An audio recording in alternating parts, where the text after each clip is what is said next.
Bien, hoy hay algunos temas, incluso del orden nacional, que me interesa comentar con ustedes, pero de paso con el país. Todos sabemos que ya inicia el proceso de consulta popular, es ya. No es que vamos a esperar a ver si el Espíritu Santo logra un milagro en el corazón de quienes falsamente levantan el Cristo, pero para apoyar al rico Epulón, no para apoyar a Jesús, el carpintero, trabajador. La consulta popular es para apoyar todo el pueblo trabajador de Colombia. Hombres, mujeres, jóvenes y viejos, que somos trabajadores porque yo me considero trabajador. No es solo el trabajador asalariado, la trabajadora que recibe un salario, claro que sí. Son la mitad más o menos del pueblo trabajador de Colombia. Sino también para el trabajador y la trabajadora que no recibe salario. Los indígenas en general no reciben salario, pero trabajan. Llevan el alimento a su comunidad, levantan las casas de acuerdo a su arquitectura y sobre todo en función de la humanidad y de la vida, cuidan el agua, cuidan la tierra. ¿Qué más trabajo que ese? De hombres y de mujeres. Y así también hay muchísimas comunidades y gentes que trabajan sin recibir un salario. La vendedora ambulante, por ejemplo, el campesino, que a veces tiene poca tierra, a veces ninguna tierra, y que sobre esa tierra y bajo el sol levanta el azadón y el machete para que la semilla haga nacer el alimento y no recibe un salario. Por eso no hay un solo campesino que me haya podido decir en cualquier parte de Colombia o en la región cafetera donde el café sostuvo a Colombia durante un siglo, que hay un campesino pensionado. Miles de millones de dólares le dieron a magistrados, a congresistas, a presidentes, a hijos de presidentes, a la oligarquía toda que fue de diplomática por el mundo, gastándose el dinero del trabajo del cafetero. Sostuvieron congresos, partidos políticos, sostuvieron el ejército y la policía, y no hay un solo campesino pensionado hoy. Tamaña injusticia se comete en Colombia contra el pueblo trabajador, porque quieren hacernos ver que el trabajo es sinónimo de esclavitud y de servidumbre, que trabajador o labriega tiene que decirle patrón al rico del lugar, olvidándose que somos seres libres y que no hay ninguno superior por encima de nosotros que no sea la energía espiritual de la vida y de la luz. Pues esos trabajadores y trabajadoras que no reciben salario también caben en la consulta popular que estamos iniciando. Un porcentaje del ahorro de la banca pública y privada debe ir a baja tasa de interés que se debe establecer en forma asociativa a pequeños empresarios, a microempresarios del mundo rural, del mundo urbano, a comunidades para producir alimentos y vida. Esto no es solo para asalariados, es para todo aquel y aquella que trabaje. Más de 30 millones de colombianos trabajan para que este país pueda, aunque sea, subsistir y por tanto merecen dignidad. El día inicial de la consulta popular, donde empiezan a configurarse los comités del sí, para que el Senado de la República diga sí por mayoría y no le dé la espalda al pueblo, porque ese día se contradeciría completamente, porque es la representación popular y el pueblo quiere sí. Decir sí y decir sí para que las reformas sean posibles ante un papelón frente a una urna electoral, un día antes de 3 meses. Ese es el objetivo. Por eso comenzamos ya. El Senado, a partir de la entrega de las preguntas que ya se están realizando, y la primera de las cuales no debería realizarse en Colombia, pero toca, es que el día termina a las 6 de la tarde. Es decir, que todo trabajo que se realice después de las 6 de la tarde, si es asalariado, debe tener un recargo, un sobresalario, porque son horas extras. Lo mismo si se trabaja sábado y domingo. Así que la primera pregunta es simple. El día termina a las 6 de la tarde en Colombia. Punto. ¿Quién diría que nos toca hasta preguntar y poner en consulta popular esto? Porque los grandes esclavistas que se han acostumbrado a manejar este país desde hace 5 siglos, dijeron que el día no terminaba a las 6 ni a las 7, sino por allá a las 10 de la noche, 11, como si esto fuera Suecia en verano, solamente para explotar a la mujer en los centros comerciales, haciéndola trabajar trasnochando, allá en Bogotá incluso, para entregarle el tinto, no al dueño porque está durmiendo a esa hora, sino a sus compañeros, y coger un bus 2 horas hasta Soacha para tener que madrugar a las 4 de la mañana al día siguiente para llegar a las 6 puntual al sitio de trabajo.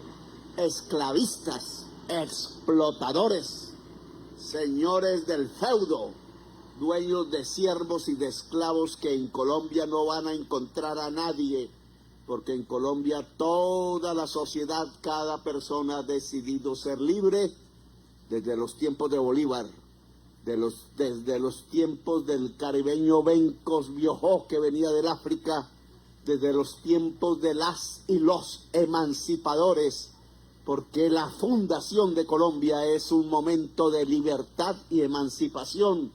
Y así queremos ser hoy, emancipadores, no más esclavitudes modernas, no más esclavistas manejando como su hacienda el país hermoso que tenemos y que llamamos Colombia. Como el martes va a ser la primera gran manifestación en toda Colombia, y esperamos que los pueblos indígenas y esperamos que las mujeres por la reforma agraria y esperamos que los usuarios campesinos que quieran tierra en el Caribe salgan sin miedo, el martes será un día cívico.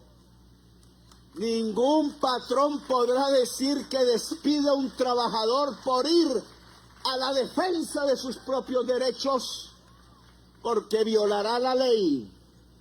El martes comienza la consulta popular en Colombia y será día cívico, como lo será el día de las elecciones.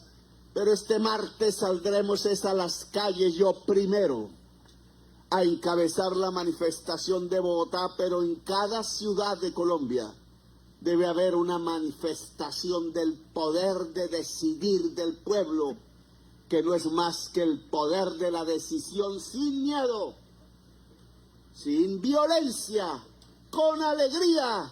La policía y el ejército tienen orden de no voltear sus fusiles contra el pueblo mientras no haya violencia, y sin violencia conquistaremos nuestros derechos colectivos que ya están escritos en la Constitución, como la consulta popular, pero que no se ejercen porque los esclavistas le han mamado gallo a la Constitución de Colombia.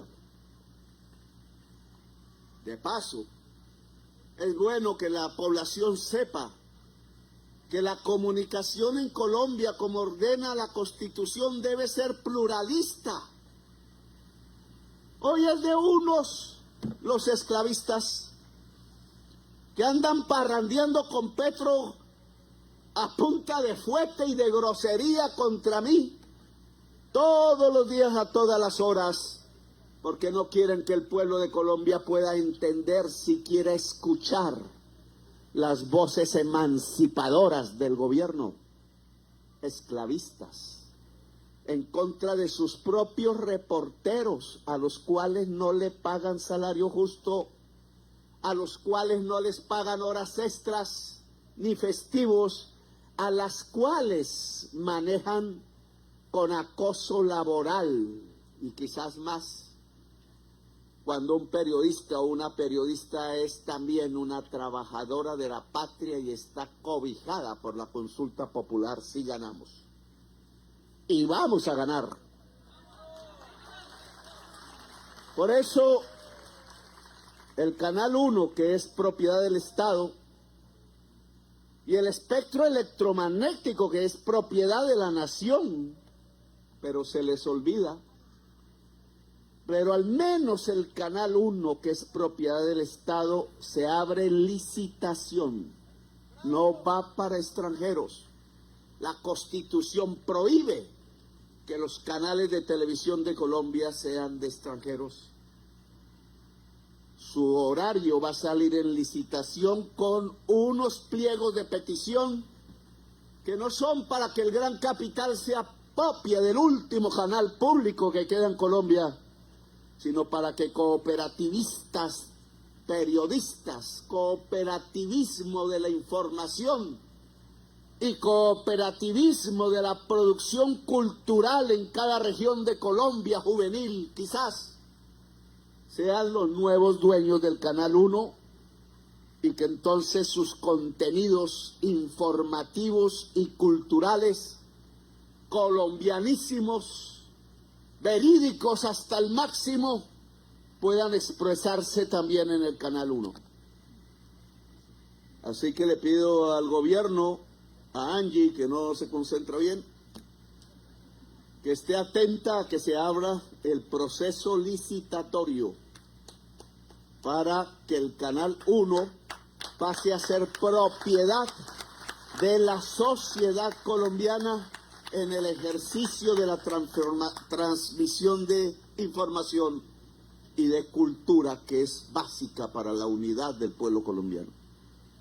Ministerio de Cultura, espero sus consejos al respecto. El día martes entonces será día cívico, porque comenzamos la gran campaña por el sí, para lograr que los derechos escritos en la Constitución se vuelvan realidad en la vida cotidiana de cada colombiana y de cada colombiano.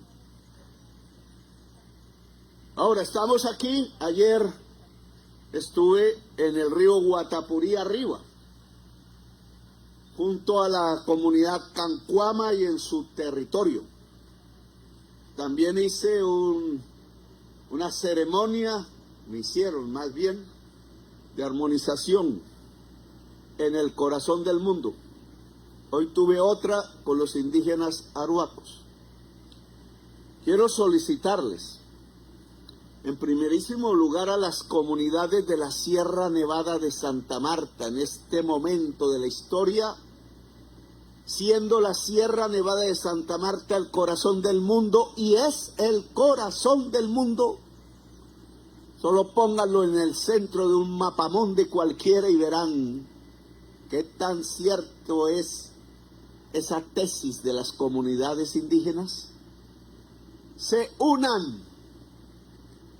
El gobierno nacional no puede ser factor de división, porque la división popular en Colombia termina en muertos, porque a veces nos vengamos, pero sobre todo porque los actores de la violencia nos inundan de sangre a las juventudes, en este caso indígenas, en la Sierra Nevada de Santa Marta, en donde no puede correr la sangre, compañera Villa, porque si corre la sangre en la Sierra Nevada de Santa Marta, corre en el corazón del mundo y el mundo se pierde en el genocidio de toda la humanidad. Pilas.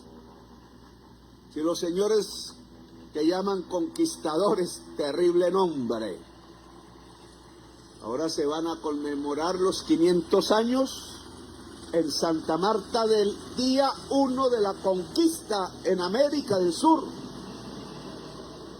Nosotros no celebramos conquistas, celebramos encuentros.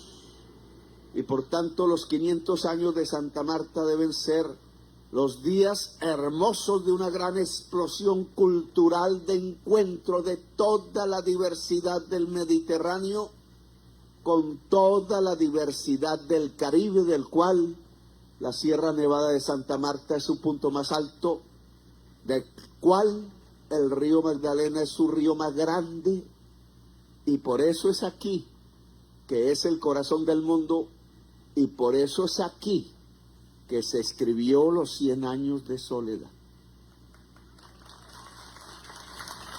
El territorio de la magia, el territorio donde murió Bolívar, el territorio donde nació Feynman, así no les guste que pronuncie su nombre.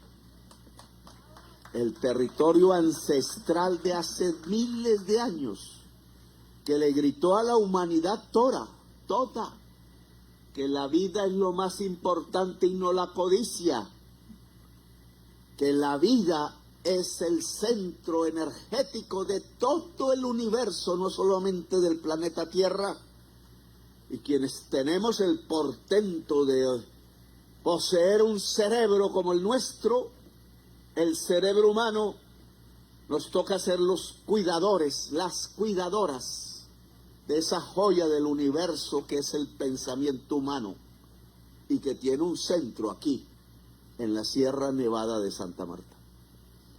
Por eso necesitamos la Confederación de Pueblos Indígenas de la Sierra, sin divisiones. El gobierno tiene ministro Benedetti, usted que viene por allá del Mediterráneo, ancestral, tiene la obligación de garantizar que si el ministro de gobierno de Duque desató la división y por tanto la violencia en la Sierra Nevada de Santa Marta, usted construya la paz y por tanto la unidad en la Sierra Nevada de Santa Marta. La figura que hay que poner en discusión, porque estos son los días y los años del pueblo, es que debo usar el artículo 56 transitorio de la Constitución Nacional aún vigente para crear entidades territoriales indígenas. La primera a la que nos comprometimos es la Alta Guajira, segregada de Uribia. Y la segunda es la Sierra Nevada de Santa Marta, para lo cual necesito la unidad de pueblos arhuacos, cancuamos, huihuas y coguis. Si hay alguno otro me lo dicen. Ese no lo conozco bien. Bueno, ese me lo presentan ahora que vaya a irme, porque todos los pueblos indígenas, usted es uno de ellos. Bien, compañero, entonces un día voy a su casa para visitarlo. Todos los pueblos necesitan aquí su unidad, porque si hay unidad popular en el corazón del mundo, unidad indígena, fraternidad con el pueblo colono, al cual hay que darle salidas de tierra fértil también, compañero Hartman, entonces habrá unidad de la humanidad. Ministro Benedetti puede decirle al embajador o embajadora de la República Federal Alemana, que ya no es federal, todo es federal, que invito al presidente de Alemania, que incumplió, a que venga exclusivamente a los 500 años de Santa Marta para visitar su pueblo Kogi, porque él de joven fue un explorador, subió hasta allá, e incluso le entregaron unas máscaras de la tradición Kogi que yo he regresado porque el presidente de Alemania me las devolvió para que se las entregase al pueblo Kogi y me prometió que iba a venir.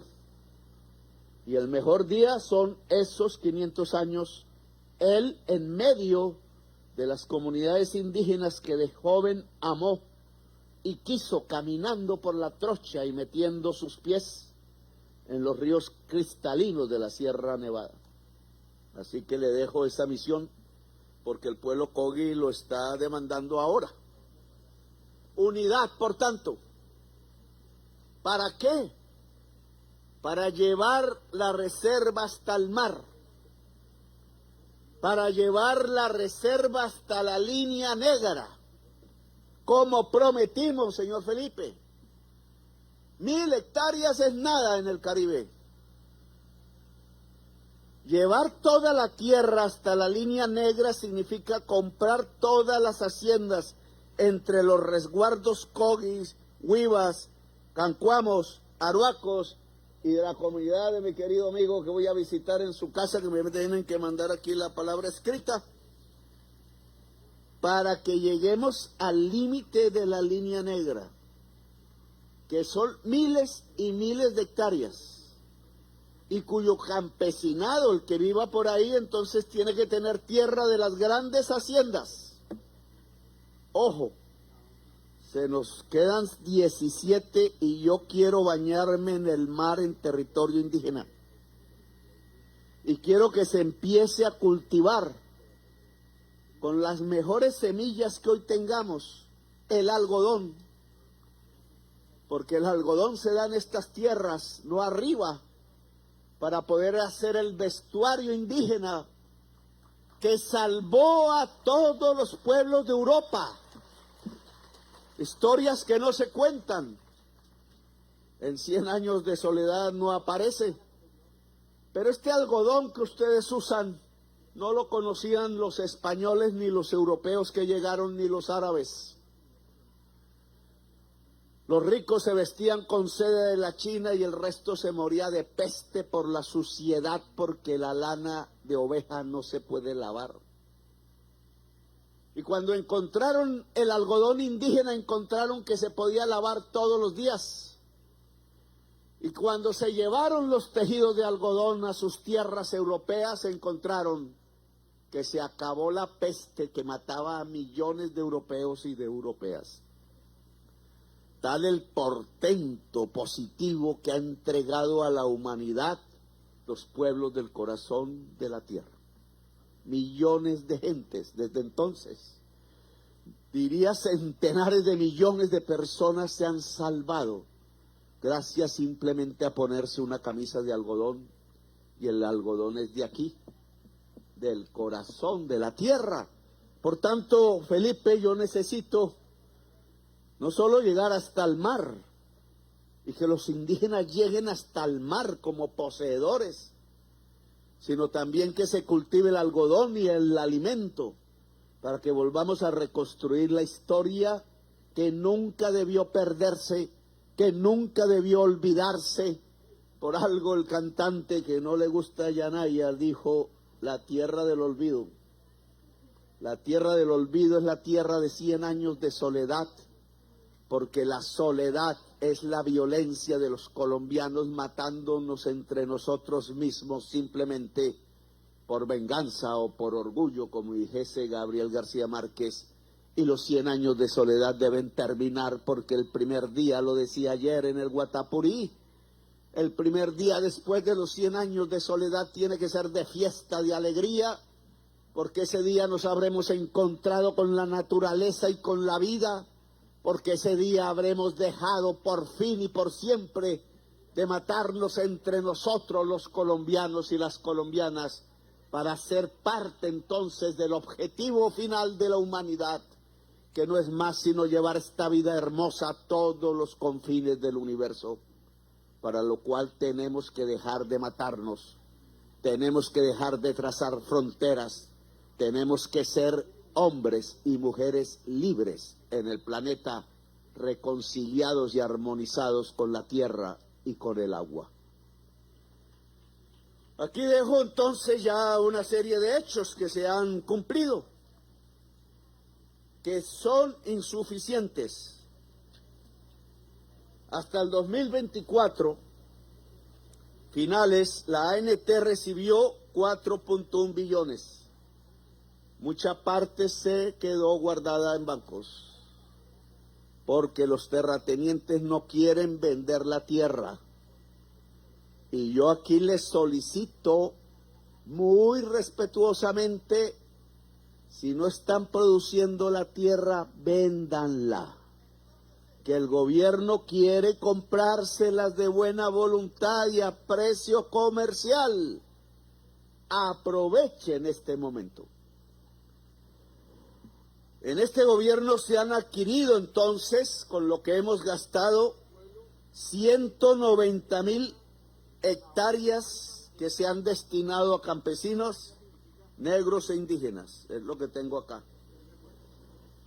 Se han resuelto, no es tierra privada, 68.000 hectáreas más de procesos agrarios, que es volver el baldío. Ojo, señores terratenientes, vamos a contratar el mayor número de abogados y abogadas y geólogos posibles para que ni un metro cuadrado de baldíos nacionales esté en manos de usurpadores de la tierra nacional. Los baldíos se entregan al campesinado, no al terrateniente, no al politiquero que está hundiendo las reformas sociales en Colombia mientras se queda con la tierra de la nación. Se han conformado 426 comités municipales de reforma agraria que deben salir ya a la movilización.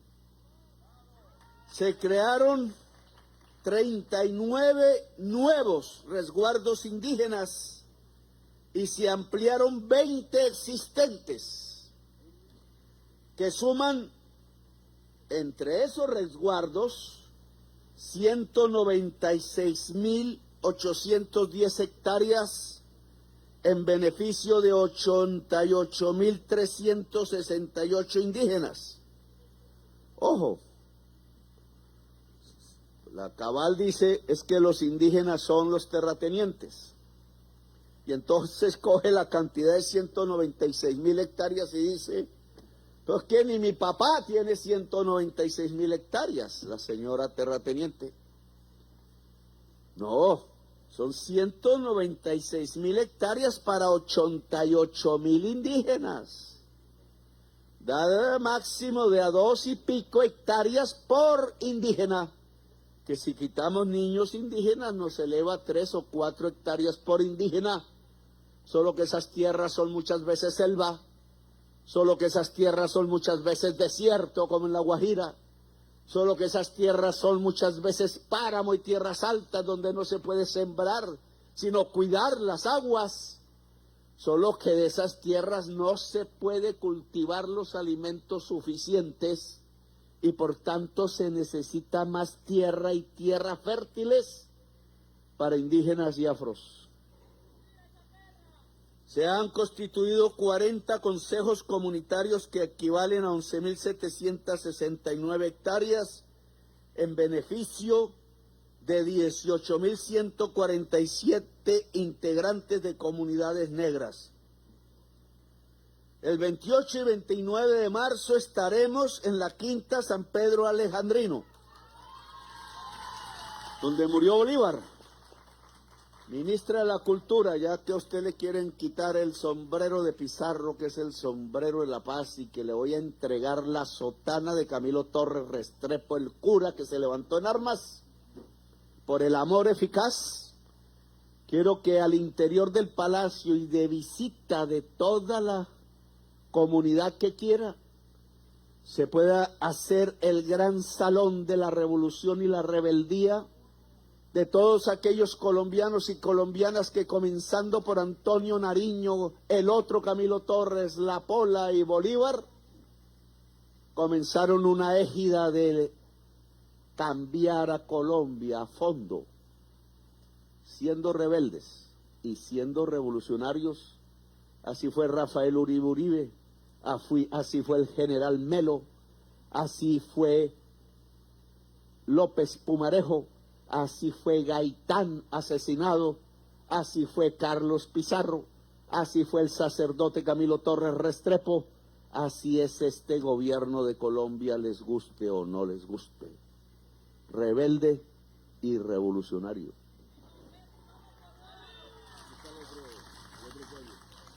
Chimila, sí, los chimilas, ¿cómo no me voy a acordar? La comunidad chimila.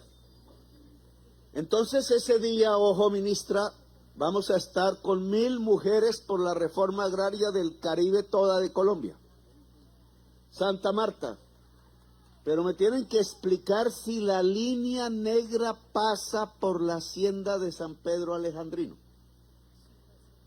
Porque una parte es un monumento fascista que un presidente conservador profascista hizo y es un insulto a Bolívar, que es un libertario y un emancipador y para nada un creador de nazis o de fascistas.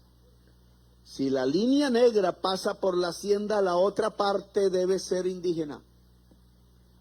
Y debe ser el homenaje de los pueblos que se liberaron, mestizos, indígenas, negros, a un gran emancipador al cual nosotros le llamamos el libertador.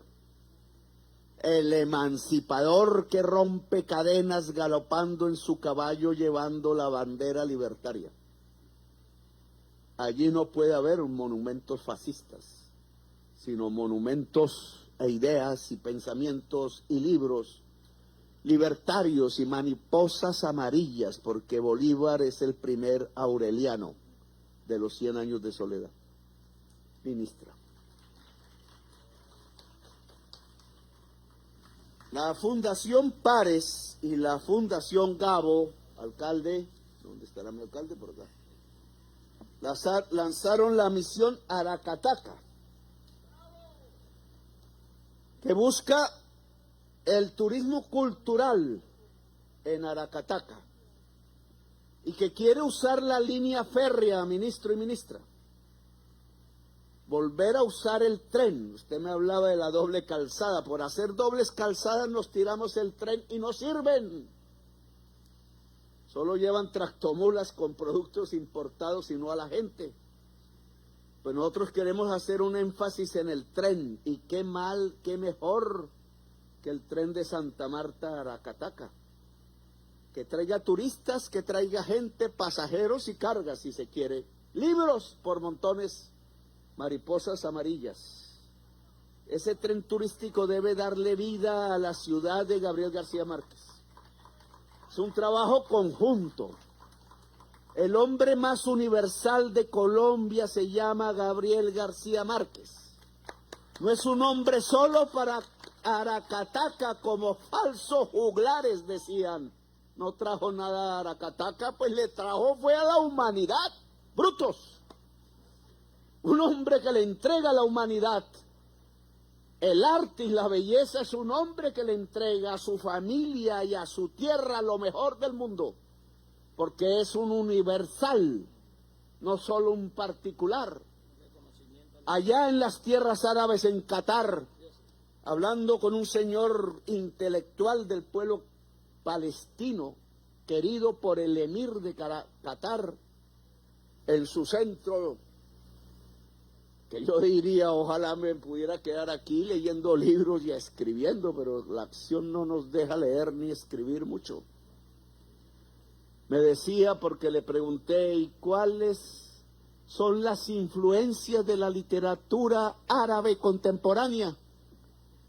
Y él me miró en su idioma y me dijo, el mayor influenciador de la literatura árabe contemporánea se llama Gabriel García Márquez. Y allá en los desiertos del Qatar volví a encontrarme, nunca físicamente, sino espiritualmente, con el hombre que nació en Aracataca y que vio pasar los trenes hacia el mar llenos de cadáveres, asesinados por un ejército al servicio de los norteamericanos de la United Fruit Company, en la masacre de las bananeras, cuyo debate lo hizo un parlamentario joven, rebelde e inteligente, el parlamentario Jorge Eliezer Gaitán, que asesinaron después con su corazón puesto en los corazones de los hombres trabajadores que murieron asesinados en estas tierras y a los cuales nosotros aún le debemos homenaje, porque es el inicio del movimiento obrero que hoy quieren enterrar de nuevo, pero que este presidente recogedor de banderas ensangrentadas de Gaitán y de Bolívar y de García Márquez, escritas como poemas volátiles en forma de mariposas amarillas, quiere recoger para que nunca más abandone la historia de Colombia y se quede en el corazón y en el centro del mundo, el corazón de la tierra. Gracias por haberme escuchado, muy amables. Muchísimas gracias, señor presidente.